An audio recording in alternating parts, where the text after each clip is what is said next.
Hamzambo, welcome to the Rhythm Scoop Show right here on the Black Fire Network Media for the 21st century on the 6th day of September, the year 2021. Karibuni sana. I hope that everyone had a fantastic weekend, and we hope that you are ready to embark on a brand new week full of positivity and good vibes, because that is what we are serving you right here on the Rhythm Scoop Show. My name is Spikes, alongside my co-host Joby and Kate. Yes, sir. Karibuni sana to the Rhythm Scoop Show. Hey, nimeanza tu na kushrub. Karibuni sana to the Rhythm Scoop Show. We hope you are doing we hope you are doing fantastic this wonderful Monday, and of course, as Spike said, we hope also you had a fantastic weekend. Karibuni sana. We are looking forward to an amazing show. Do remember, we are live and interactive on our social media handles. We are on Facebook at the Black of Fire Network Radio Station, on Twitter as well at the Black of Fire Network, on Instagram as well at the Black of Fire Network, Okay, karibuni sana. My name is Joby, alongside my co-host Kate. Yes, hello guys, I hope you're doing good. I'm doing good as well. Hope your weekend was fine. Mine was fine as well. So guys, today being on a Monday, I hope you're not having the Monday blues. Your day is going well. Wish you a good Monday, and I hope that you'll enjoy our show today.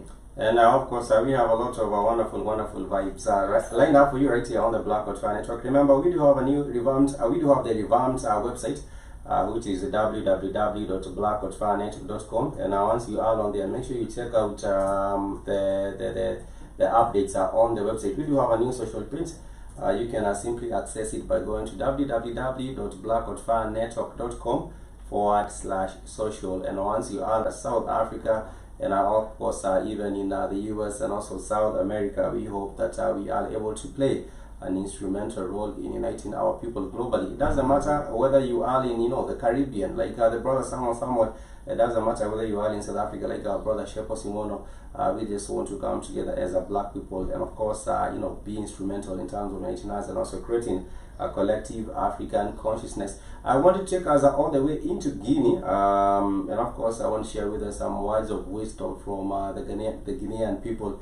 One of the proverbs I really get to read, that a camel does not joke about the hump on another camel, and it's very important that camels are not out there dealing with really 100% self-made. Someone at some point also did pave the way for you, and therefore the kind of a good deed that has been done for you also has to be reciprocated with another good deed. I have seen even with different customary practice or with different cultures, if someone came to your house and they brought you maybe a sack of potatoes, if they brought you a sack of potatoes, you should not let that visitor go back, empty, with their sack empty. You should not empty the bag of potatoes and then give them back their own sack empty. You have to put something. You have to put something inside it, and that is what has been done by most African people. I've seen, especially even, I don't know about the city in Nairobi, but in the villages, even when a guest comes to your house, make sure, even if they did not come with a full kiondo, which is what we call the bags that people normally carry things on, make sure you pack them something nice for them. It could be beans, it could be whatever. I think in Nairobi, it's where you take something somewhere, then they remain even with the bag itself. That's a problem. I have a problem with that. The African people are known to be very hospitable, and therefore if you go to the villages and you're carrying for them maybe a sack of flour or maybe a bag of flour, and you give it to them, maybe it's maize flour or maybe it's something else, maybe a bag of rice, they are supposed to also at least help you back with something, unless you're going to visit maybe a destitute home, or maybe you're going for a children's home. That is where you're going. Of course, you do not expect anything, but there is also the element where people ought to realize that really no one owes you something. You not do something good because you're expecting, but in return, if it doesn't come through, please make sure your heart is not hurt. Make sure your heart is not hurt. Some people will not even give you anything. You might take them 3 bags of rice. Tenda wema nenda zako. But of course, the Guinean proverb says, make sure a good deed is also followed by another one, or they also do say a good deed is something one returns. Make sure if someone shows you some kind of some kind of a generosity, if you are able to, the universe does not owe you anything, but if you are able to, please make sure you also respond with a good kind of a deed. Another one, last one, before we continue to the matters of the day. A cow that has no tail should not try chase away flies. A cow that has no tail should not try chase away flies. I don't know what happens with cows that do not have tails. I know dogs that do not have tails, but I do not know of a breed of cows that do not have tails. I know about some dog breeds. The beef cattle, they don't have those tails. They do. They don't. They do. They already wall a bit, yeah. The tails, they are cut to help them to, you know, wanasemanga hiyo tail ikiwa inatumia energy, so unaikata ndio. But why would you do that to a cow? Why would you cut a cow's tail? I did not know. I don't know even for dogs, I think most of them are chopped off. I've never seen a dog which is born without a tail. I think they are. I've never seen them. No, si ati zinazaliwa without a tail.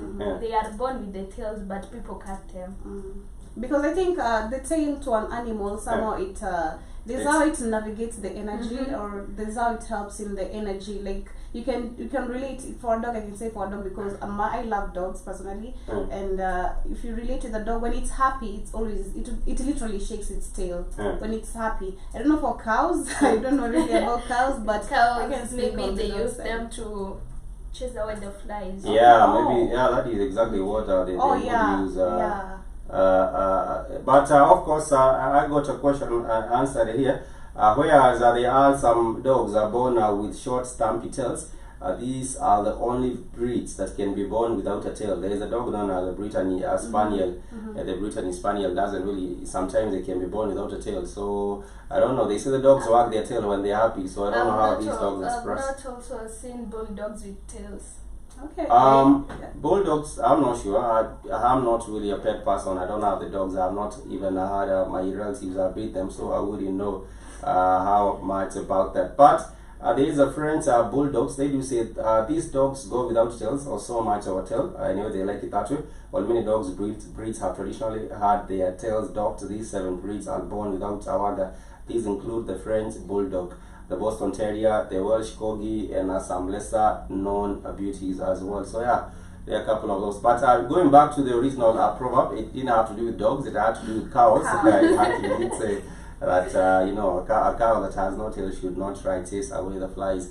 We want to welcome you so much to the Rhythm Scoop Show on the Blackout Fair. We discuss different issues to do with art, life, and culture, and we shall be getting to update you what has happened over the weekend. For me, my weekend was a little bit low-key. I'm still a little bit under the weather, but I'm hoping to recuperate and recover very soon, and I will be able to speak with with my nose not so much blocked. But so these are some people that infect me with. They call them complain about it. But I want to take us all the way into entertainment matters. There was a concert this particular weekend, and this was one of the concerts by Wizkid and Justin Bieber, and they really threw down a show. Both of them are performing for a minute, and Wizkid brought Justin Bieber on the stage.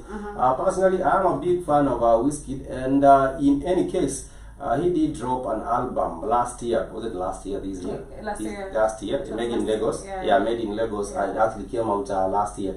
And what was happening right there is that it did get a lot of love. It did get a lot of love.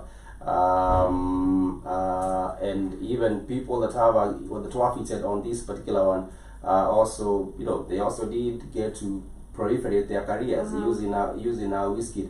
And I think he has represented for especially Africa. For Thames. I think she has really been favored in the industry. Not really been favored like in the bad way, but in a good way. Considering the original song they did get to do, the Essence song, they did get to do it to Thames. So for it being featured by Justin Bieber and Wizkid, it's another level of last week we did get to see that it's the most Shazam song, right? In the US and also here in Africa. We love it. So congratulations. It's really a good vibe right there. And I was saying that Wizkid went out and performed it. Thames was not at the concert because I did not see her rocking with Wizkid. I think Wizkid was doing it alone. But the problem is, when you're featured by a big artist like Wizkid on the continent of Africa, the only problem is not many people are able to follow it up with their own solo songs. Right now, if she was to do her own song, without a collabo, possibilities, it has to be very, very good. You know, it has to be very, very good. It is. Actually, have you checked her music? Music before? I don't know any of her other songs. She has amazing vibes. She really does. Even before, you haven't heard any music. She really has amazing vibes. Even before, what really made her famous is a certain song that is really famous. Like, you know, ilikuwa tu vibe, ilikuwa vibe. It was a really vibe. Try explain the song to us. Maybe we know it. Take all the joy. I do not know. That's the vibe. I do not know that particular. Yeah. But yes, what has been happening is that this particular song, known as Essence, you know, it came out early, I believe, late last year or early this year. And in July, Wizkid became the first Nigerian to have a record on the Billboard Top 100 chart. When Essence broke onto the chart at number 82, according to a report by Pulse Nigeria. It rose to number 70 the next week and then to number 67. So, you know, this is Afrobeat getting recognized everywhere, and also Afrobeat representing the most. And that is what we need to see more of right here on the Black Hot Fan Network, and also in the continent of Africa. I do not know of any other artist, especially from Nigeria. There has not been any other artist. Let me just even make it categorical. There have not been any other artist. Boy. No, he has not been on the Billboard 100. His songs have not featured on the Billboard 100. Okay. And I think also the Billboard 100 is a racist, if I might call it, so that he's going to not have the songs of African artists. But the problem is, we also should make in our own systems and structures on the continent so that we can have our own, you know, count charts on the continent of Africa. What has been happening mainly is that maybe unless these big companies are coming in, Universal, Sony Music, and all these are different big agencies coming up and setting up potential. The industry has a lot of potential, but it does not have the proper structure that needs to be there so that we can be able to talk about you know, people, even artists, getting back their own money. All artists are also, you know, being very, very much competitive. The industry is competitive, yes, but there are no real ways of getting to gauge what really does go on when it comes to who is doing the most or who has the best song. I know even these charts, some of them are actually just put together by force. You know, you find some of the artists getting favors and are getting put at the front of the charts.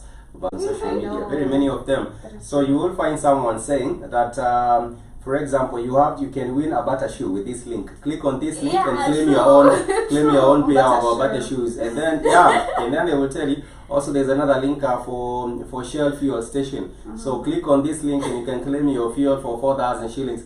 And all these are kind of fake things. People do not even. Me of Jumia. You can win a phone by sharing this link. That is exactly what they do. Yeah, true. So they have become very, very popular. Most of those are false links, and I would not waste my time with them, because what happens really is that even if you need to click on that link, it is not official. It will not take you to the official website. It will take you to a very, very funny place, and that might also be used to hack into your phone or to hack into your other different accounts. So please be very, very careful. If you see a link floating around, it might have come out from you know, local groups that you are on, and then you're clicking on that particular link thinking that, oh, this is yet another freebie, or this is yet another promotion, or this is that you're getting free vouchers. Please desist. Do not go clicking on those particular links. Most of the time, some of them might have malware, and some of them will even be used to go and hack into your phone, or hack into your social media accounts, or hack into your websites.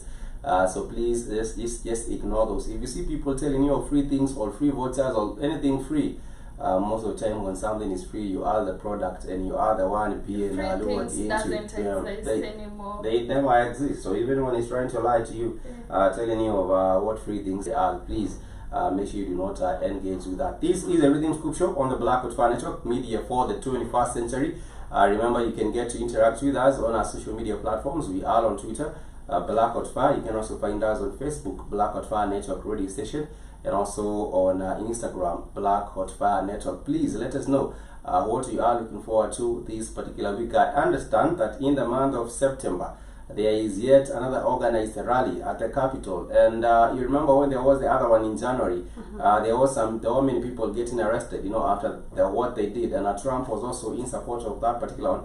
Right now, they are saying they are organizing another one this month, another protest rally at the Capitol to go and protest the arrest of the people that were arrested because of the former one. So it will be crazy, because even in this particular one, they would be going there, they will get arrested, and then they will plan another one to protest the arrest of the first group and the second group, and there will be no ending to this. We shall also be giving you updates on what is happening in South Africa as well as Libya right after this short music break. Yeah. When we come back, we'll and as much as they didn't ask me how my weekend was, mine was super fantastic. You still here, yeah?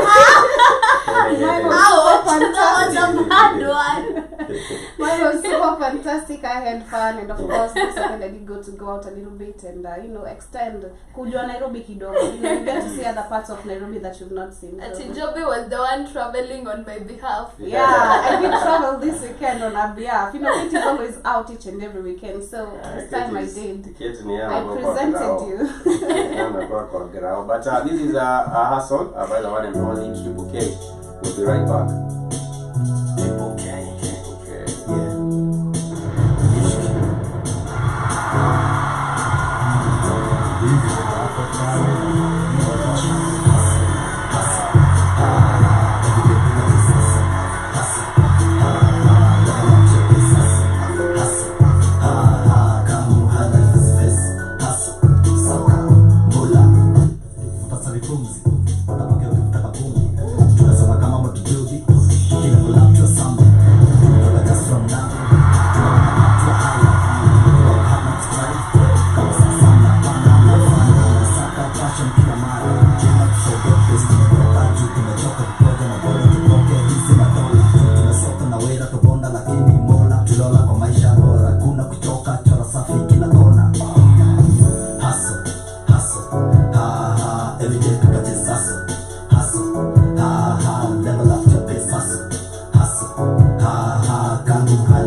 And that is the one and only Triple K. The name of the song is Hustle Hard. And that is what we all are up to this particular week. And of course the rest of the month. Because if you're not getting your own bread and stacking your own paper, at the end of the day, December will come and you will be the one being sent to go get the opener. You know, kimbilia ingine simply because you do not have your money. Yeah, you're looking at everyone else, looking at everyone else, and you're sticking around and you're being ordered around simply because you're there and they like creative mama you're creative because you don't have your own money in your pocket. And people love to mistreat people and misuse people at the end of the day. If you have never realized, especially when you are at a party or when you are even at a home party, and everyone else, for example, people did decide to chime in and contribute some money. I know, right? And everyone also, okay, you can contribute like maybe like $50 each, and so we can get everything popping.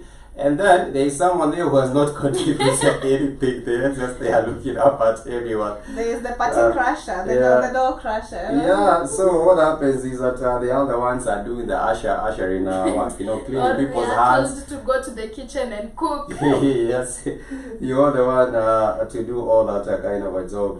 But I think it's a bad feeling, personally. It's not really a bad feeling. That is how people like to use people. It is a bad feeling. If I'm being treated like that, let's say we are hanging out, yes, we decide maybe we want to go out, then in Nipate, I don't have money. You'd rather just stay at the house, because some friends are like that. Why would you tag me? Why would you why would you be going around and you don't have your money in your pocket? Just say you have something else to do and just don't go. Just don't go, because the problem is some people want to assert themselves into people's plans. True. So they really just want to try you so that they are not guilty. And that is a kind of a life that the kind of a days or generation that people are living in right now. We are back, and this is a Rhythm Scoop Show. We also make sure you hustle and stack up your people, because the holidays are coming right up, and you need to have some money on your own to use your own money after you have worked for it hard. But yes. Today we are discussing about the matter of importance. Before we get to the main topic, which is Nigeria. There has been a lot of things going on in Nigeria. For example, with the insecurity, that is the number one challenge in Nigeria. We have been talking about kids getting kidnapped. We have also other things are not going very, very right because of the attack on different villages. We shall be talking about that, but I want to give us some updates from Libya. In Libya, the son of the former president who was known as Muammar Gaddafi, he has been released, and he is known as Saadi Gaddafi. The son of Libya's ex-president has been freed from a Tripoli jail, and he has been locked up since 2014. That's about 6 years. Sorry? Why was he arrested? He also said that he was complicit in the dictatorship, the quote-unquote dictatorship rule of his father, and he also said that he had taken some of the responsibility in terms of the things that had been done by his own father. Okay. So it's this kind of situation where they say that the sins of the father shall be passed on to the son, which is really not something, it should not be that way. Everyone should have to carry their own burden. But yes, Saadi Gaddafi, a former commander of Libya's special forces, was famous for attempting an Italian football career, but did not succeed. In 2003, he signed for Perugia, but rarely stepped on the pitch. He was just there for how rich kids might try to get on a team because they can afford, and they have connections. That is what he had done. But he fled to Niger when his father was overthrown and killed in 2011, but was extradited back to Libya where he was cleared of crimes including murder. A justice ministry told the source, told the AFP, the decision was made to free Mr. Gaddafi. Said he would be either 47 or 48. The court, following a ruling of several years ago, the separate source said certain conditions had to be met before his release. I do not know for Kate or for Joby, do you believe that the sins of father should be also transferred to their children, or that some parents, the sins should also be carried on to their children? No, for me, no. For me, I'm saying no, because as much as I don't know if you've heard the African say whereby if you do something, I don't know kama umshesikia or msemo, if you do something, your kids will have to pay for it. Yeah. Your kids will have to pay for it. Passed to the fourth generation. Exactly. But personally, I think the with the humanity I have within myself, I wouldn't like that to happen to someone, because I was not the one, as much as maybe unless he was involved, yes, as they are saying, he was also cooperating with them in different types of things, whatever they were doing. Yes, that should be a punishment. But if it was the father alone, like he was doing all this corruption or rather anything that he was doing that was against the government or against the country, I think it is the father who's supposed to, he was the one who was supposed to face judgment. And of course we know he's dead, so the son should not go through all these things. Every person should carry their own cross. Hey, I'm not ready to I'm not ready to carry any cross for anybody. So it's not right passing some charges from the father to the son, because maybe the son didn't sin, but they are passing it because it's the son. That's not right. That's what I'm saying. Unless he cooperated in all these things. But hiyo ya kupitishana ati from the fourth it shouldn't be, because like I said, every man has their own cross to carry, and of course everyone should be able to handle their own burden as they suffer for what they did. In as much as he might be the son of a leader who was even doing right for the people, because if you look at what Gaddafi was doing for the country, he had provided for them free education. And when I talk about free education, it's from primary to the university. So even in universities, people used to go to universities for free. There was also, electricity being provided to homes. There was also hot water being provided to homes. You know that Libya is dry, but there was still that particular, they all provided everything. But you will find out any African leader who is doing the best for their people, these leaders do not, stand for a long time. They are toppled by, different shocks. And I understand, the NATO did come, they took him out. And now the people of Libya are actually in abject poverty, and there is a lot of fighting even till today, so they do not have peace. They do not have stability. They do not have food. They do not have the water or electricity. Neither do they have the free primary education or the university education. So it's a whole total pandemonium in that particular country. But I want to thank everyone for joining us on the broadcast. This is a Rhythm School show on the Black Hot Fire Network, media for the 21st century. And we also do have some other different updates coming from different parts of the world. I do know that you have had earlier on with the Zobi show the matter to do with Guinea, and we were sharing with us some proverbs from this country, which is not known very much. Actually, when I used to hear about Conakry, you know, there was a book written sometimes back. The book was a novel, and the book was known as Meet Me in Conakry. And when I used to hear about Meet Me in Conakry, I used to think that Conakry is in Nigeria or Ghana. When I was young, I used to think that Nigeria, Conakry is actually in Nigeria or Ghana. But because I did not know much about Guinea. But yes, there is not a lot happening. There is not a lot of things happening in Guinea. That is why you will find that many things do come, and not a lot of things are spoken about. Not a lot of things are spoken about Guinea. But there has been. It's an African country, like I said earlier. It is bordered by the west by the Atlantic Ocean. And of course, the capital city is known as Conakry, Guinea, and it has a population of about 12.77 million people, and the currency is a Guinean franc. This shows you that this is a country that was a former colony of the French, because almost all the French colonies they do get use of the francs, and that is why they run it with that. But yes, the book I was talking about, maybe if you want to indulge in African literature, you can. The book is known as Meet Me in Conakry, and it has been written by and it is one of the books that has wonderful stories from Africa back in the 80s. And was it back in the 80s? I think even much way before that, back after colonial times. That is when the book was really set, and I also purpose to also to read it. I think I have read it a bit in a bit, but I hope to go back and also read it. Talking about also African books and African literature, there is also another one known as there's so many other recommendations that you might the wheat of grain, the grain of wheat, the grain of wheat as well. The grain of wheat. The river and the sauce is really sweet, personally. Which book did you do, kids, in high school? I did Doll's House. Okay.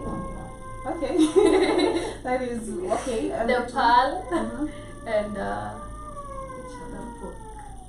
There were three. Also did The River and the Source and Caucasian. She already forgot, and she was there yesterday. So A Grain of Wheat, like I said, is also another recommendation. A Grain of Wheat was written by the one and only Ngogi wa Thiong'o. So if you're looking for some wonderful literature, African literature, that you can get to check out, make sure you do get those three books. One of them is Meet Me in Conakry. The other one is Man of the People, All Things Fall Apart by Chinua Achebe. And you can also check Grain of Wheat, which is also another wonderful recommendation. I remember they did Blossoms of the Savannah. You should read that book. It's a nice book. That is literally out of which year was that? Don't worry about it. Yeah, just leave it. But it talks about the Maasai. It's a nice book. Okay, we're taking a short music break. When we come back, we'll get into more vibes right here on the Rhythm School.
the one and only Patsy Banks, a very, very young, talented Nigerian artist representing for Lagos and Abuja, and he's coming through with the talent. If you do get to ask me, I hope that in the next few years he will have found his own way into the mainstream, because there's a lot of competition in Nigeria. Before you make it big, you have to beat the likes of another 1 million artists ahead of you, because Nigeria is a country that has the highest population in Africa. It has over 200 million people. So for you as an artist coming from the village, going to Lagos or going into Abuja and trying to make a career in music, it's really, really not easy.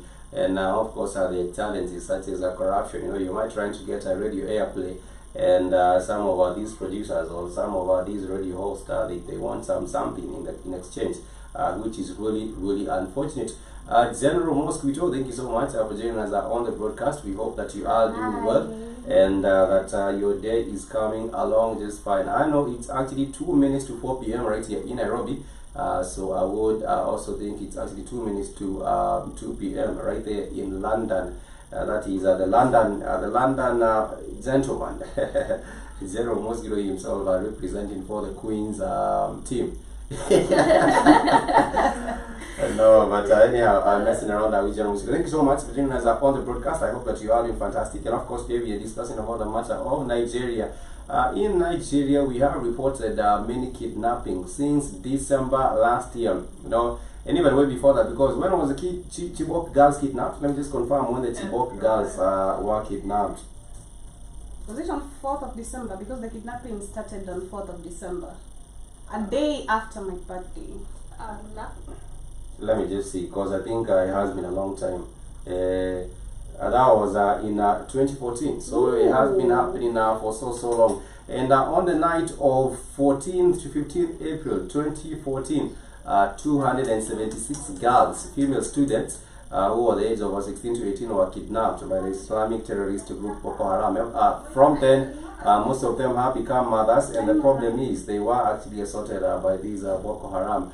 But I was saying one of the biggest challenges, this happened of course in a government school in the town of Chibok in Borno State, Nigeria. But what has been happening is that the matter of security has become very, very peril. There has been a lot of danger to do with schools. You will find that even boys' schools have been affected. We have seen even in some instances also teachers also being kidnapped as well. And not just teachers, even influential politicians around some areas, they have also been kidnapped. And the goal is to make sure that there is a ransom being asked by these different kidnapping groups. And what has been suggested at some point, there were 3 suggestions that of course I have found. One of them was a suggestion of arming, these locals, arming them. One of these governors in one of these states did say that the civilians have the right to arm themselves and also to protect themselves.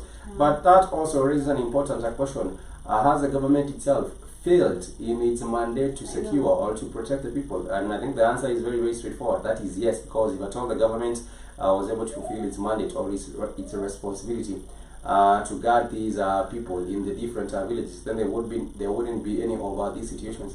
The other different kind of a suggestion that really had been made is really to sort of ban. One of the leaders in parliament had suggested that there should be a banning of paying of the ransom, because he was saying that the more you keep on paying these ransoms, the more you encourage other bandits to go on and kidnap, so that they can also get that particular kind of money.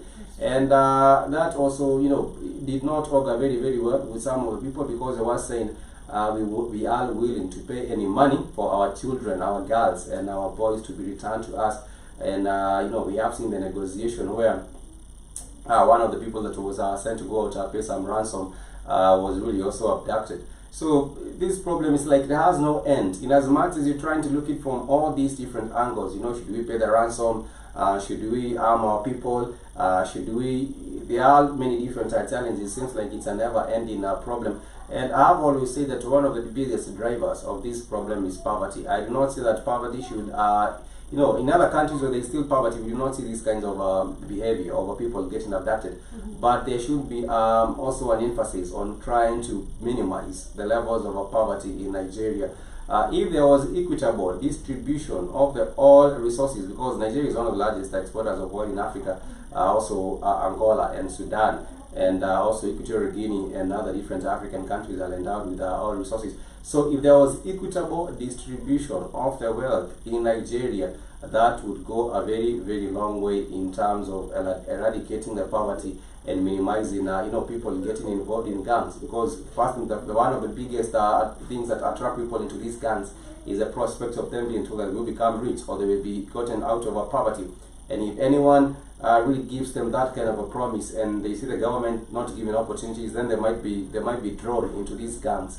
And these gangs, they recruit them, they train them on how to go and get with militant activities. That is a problem we have. That is true. And just considering the matter also, if the government of Nigeria itself is not even capable of providing security for its own people, and they are telling, the same way you're saying that, if they are capable of telling people to arm themselves, and themselves, they're not capable of, protecting the country, how sure are we the same abductors or the kidnappers are still not going to move to another country and be able to, because they are becoming pros of this thing. The more that they receive the ransoms, the more they release people, they kidnap another group of people, they are becoming pro of, mentally and of course physically. How sure are we they're not going to be able to move to another African country?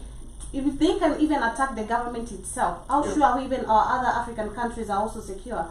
How sure are we? I think what will happen, that is a very, very high probability, because Nigeria has many other different countries neighboring it. For example, you have Benin. We also do have Niger and the other neighboring countries. So this problem might spill off, not just in Nigeria. If at all is not sorted out right now, it will actually spill off into the other neighboring countries, and now this will spin totally out of our control at the end of the day. We shall take a short music break. When we come back, we should also like to hear from the family. What are some of the solutions do you think would actually be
I feel like I'm the artist. That is Brian. And you can barely sing a chorus. BMD, and I also see. I hope to get BMD on the show sometime, just to help us understand what's going on with Kunini Kipanda. And that is a Zimbabwean trap from Zimbabwe. He has produced it himself, so kudos to him. He is really also a sound engineer. He is a beat maker. He is on the show. We also are looking forward to having Paul Raj on the show. Kate has been asking for Paul Raj really a lot, and Paul Raj will be going to be with us sometimes. But nonetheless, our family, welcome back to the Rhythm Scoop Show on the Black and Fire Network Media for the 21st century. I was just getting to update us on what is happening with the matter of Nigeria. What the government has been done, it has shut down phone services. And I think this is not a real solution. I was asking the family if you can engage with us, let us know what solutions would you ascribe to the insecurity situation in Nigeria. So barely 6 months after the declaring the Zamfara state a no-fly zone, the federal government of Zamfara, in a renewed effort to fight banditry and other forms of insecurity, has shut down all forms of telecom activities in the state. The shutdown comes as security forces fight to contain armed gangs who have been carrying out killings and kidnappings for ransom, according to Prince Ugu. And the Nigerian Communications Commission directed telecoms operators to shut down all their sites in Zamfara state, following the mass kidnappings of the students in the state.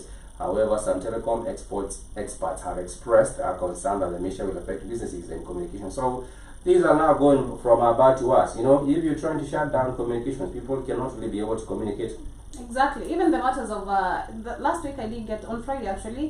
They did also get to shut down the markets, like close down the markets, the petrol stations, like literally everything that is operating. So for me, as you said, I think this is not a solution because it is not a solution because people need communication. Also need to in go to market. Yeah, in terms of market, people need to go, make money in different ways. Be it in terms of crops, beverages, anything that makes someone to earn a living. Because despite the pandemic, how it has really affected people economically, a lot of people, and when you look at the matters of poverty in Nigeria, people need to survive in different ways. The government itself is not able to give proper care for its own people. So shutting down everything, it's not a solution. And personally, I think it's also lack of unity and lack of support, because the other African countries, they can also see this, what is really happening. These are saying that African people or the leaders need to come up together and come up with a solution. Even the people who are working for the government itself, the soldiers, the policemen, you just come up with an idea. You want to tell me if I come up with an idea, even if we are 10 people, no one is going to buy the idea from different countries. What would happen is that they should engage everyone in this conversation so that a solution can be found for the country. But nonetheless, apart from that, we of course invite your feedback regarding on how some of these challenges can get to be addressed. We're talking about the insecurity challenge in Nigeria. Moving away from that, I wanted to take us all the way into South Africa. The South Africans say they are not going to be hosting any of these Afghani refugees, and they have actually gotten they are getting slammed. Everyone is going at South Africa. Oh, why wouldn't you take the Afghani refugees? So the US-based non-profit group, which is known as Exiters, has sought legal advice following the South African government's refusal to temporarily accommodate 126 Afghani refugees fleeing the Taliban, according to Fabricas, writing for the Daily Maverick. The CEO of Exiters said many in the group were high-value individuals on the Taliban's kill list. How about you resettle them other places? So the All-American allies, they did something for the Afghan government. Maybe they were the chief of police, a ton of female activists, female physicians, and South Africans really were being coerced to take these 126 Afghan refugees. And the South Africans say, no, we are full house and we will not be taking anyone else. The request is that they had to be accommodated in South Africa en route in their final destinations. The South African government is unfortunately not in a position to accommodate such a request. South Africa is already home to a substantial number of refugees and insists with addressing their needs. Most of them already benefit from the special assistance and free medical health programs offered by the country. These are statements that was given out. So you cannot really patronize or go commandeering, telling governments what they should take in. And how about the resettled in those Middle East countries as well? Doesn't the US also have influence in those other countries? So I do not see the need for slamming South Africa for refusing to take up these individuals. What are your thoughts, Kit? True, they should not slam South Africa for not taking their refugees, because I believe there are also other countries that they can host those refugees. Not in Africa. We don't need Africans to take. The main problem is we Africans, I was saying we are too soft, you know, because we are too soft. We are too soft, you know. And considering that as much as we are being dependent on these people in different sources and everything, South Africa really made a very, very great decision, and I'll still stick with them for them saying no. So they shouldn't be slammed. For Uganda, whatever decision Museveni made, and he was talking about, you know, some time back, there was a video saying that you know, we don't need materials from the U.S. government anymore. We don't need support from the Europeans. We need to make our own vaccines. We need to make our, you know, come up with our own medical was just talking. He was just yapping and doing nothing. At the end of the day, he made something that no one literally expected. So I don't also expect any other African country. I'll support South Africa. Let Uganda and Rwanda remain with this stupidity. That's what I'll call it.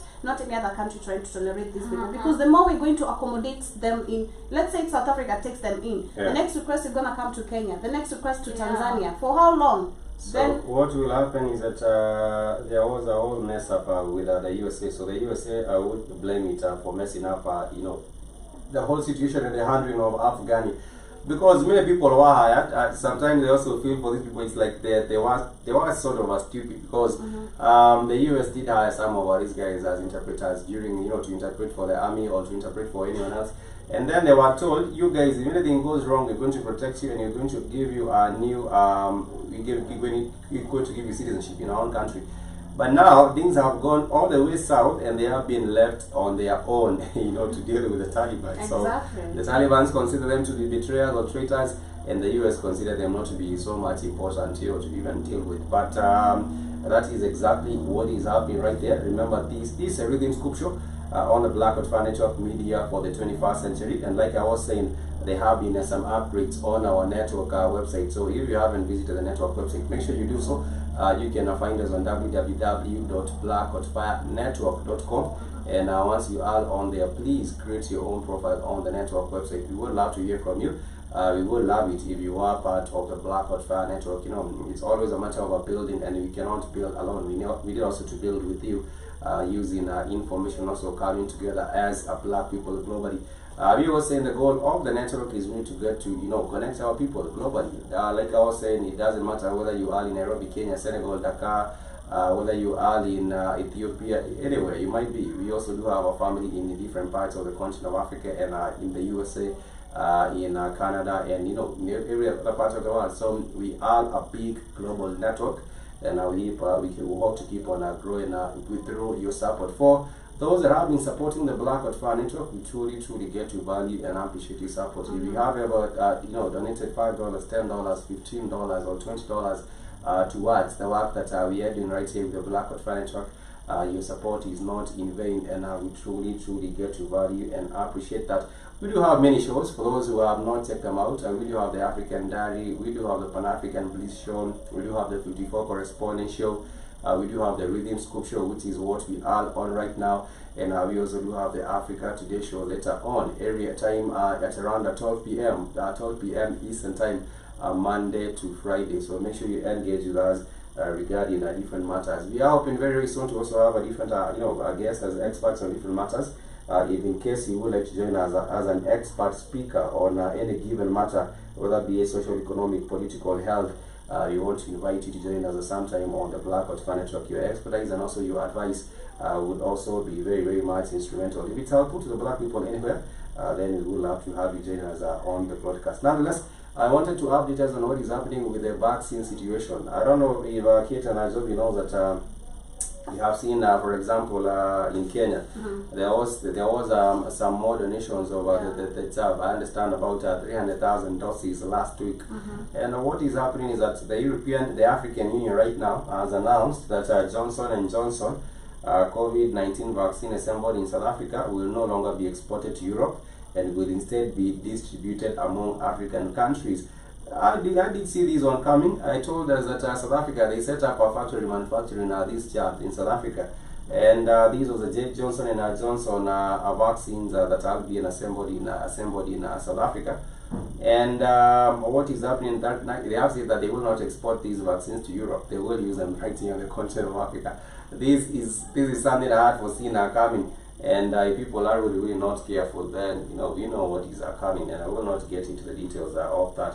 So they might try and make this sound as if it's a win, but we already know what this is, and like I said, I will not much engage this because they have also talked about the different strain of COVID that has also broken in South Africa.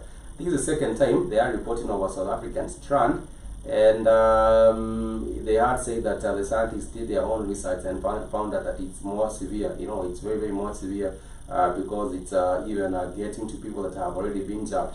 And you all know about our stance right here on the Blackout Fan Talk. If the family have been with us, by now you know about our stance.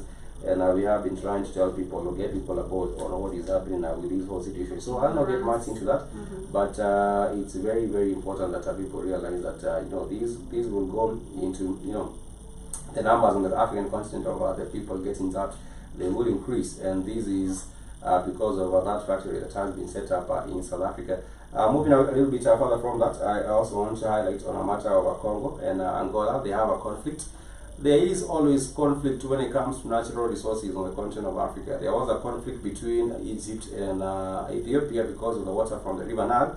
But right now there has been authorities from the Congo who have claimed that the mining that is happening in Angola has been polluting the waters or the tributaries of River Congo, which is the second largest river on the continent in Africa. We do have the River Nile, which is the longest river on the continent. And it's actually followed by the River Congo, and the River Congo is a lifeline for the people of Congo and also in Angola. And when you also look at the other one, which is River Nile, it's a lifeline for the people of Egypt and Ethiopia and Sudan. So the Republic of Congo says the pollution has harmed the health of inhabitants of areas such as Shikapa in Kasai province, including diarrhea, and the villagers in this region in Congo have also talked about chemicals that have killed the fish and the hippopotamus since July. So this is irresponsible mining taking place in Angola that is being blamed for the pollution into the rivers, and this is going to affect the livelihoods of the people downstream, because if you pollute water upstream, then it means downstream people will suffer a lot of consequences, health consequences, especially to do with these chemicals. And these chemicals, of course, might lead to even people getting cancer and other different kinds of diseases like that. So I do hope that there will be an amicable solution, and the two governments will find ways of making sure that this pollution is not continuing with the rivers. Like I was saying, the River Congo is the lifeline of the people of the Congo, and therefore it has to be preserved or maintained at all costs, if you do get to ask me. Those are some of the updates that we have for you right here on the Blackout Furniture. Unless Kate and Zoe has some closing remarks as well. I want to appreciate everyone who has joined us today, and of course we hope you had a fantastic day, and of course we hope also you have enjoyed the show. Keep it the Blackout Fine Network. See you tomorrow, the same time, the same place. I want to appreciate everyone, as Spike said, for keeping it the Blackout Fine Network and for taking your time for joining us. We do not take your time for granted. We want to say thank you. My name is Joby, and let's Kate has something to say. Yes, I want to appreciate everyone who joined our show today, and General Mosquito, thank you for joining us today, and I hope that you enjoyed the show. Hope you loving my look too. General Mosquito might even have left the stream. Yeah. But anyway, thank you guys for those who joined our show today, and hope to see you on Wednesday, same time, same place. And that is the vibe. We live with the wonderful music, and of course this happens to be Mr. Commando by the one and only Josephine, representing for Nigeria. Till next time, for Harry.